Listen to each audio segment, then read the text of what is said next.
Atin pong tunghayan ang naging matagumpay na inauguration ng PNP Child Development Center dito sa loob ng Campo Crame.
Continue to bless the children and all those who will be working here.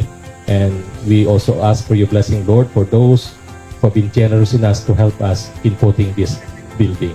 All this we ask through Christ our Lord. Amen. Today is the beginning of countless dreams, discoveries, and opportunities for our children.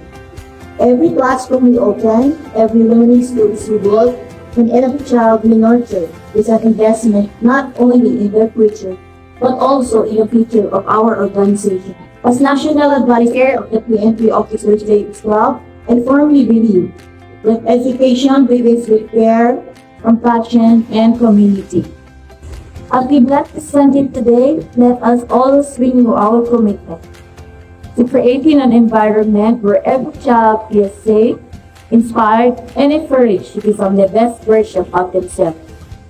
May this Child Development Center become a home of learning, hope, friendship, and ending possibility for generations of PNP children.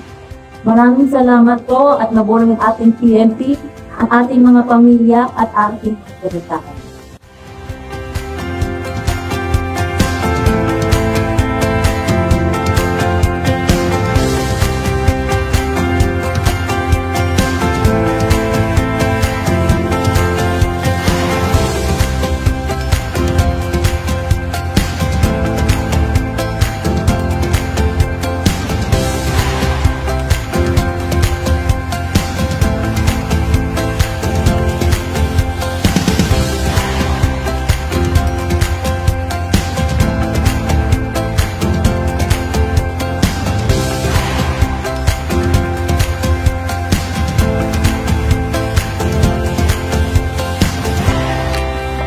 Mula rito sa Campo Crame, ako po si Patrol Woman Sari Bernales. Nagbabalita para sa Police News Network. Bagong PNP para sa bagong Pilipinas. Serbisyong mabilis, tapat at nararamdaman.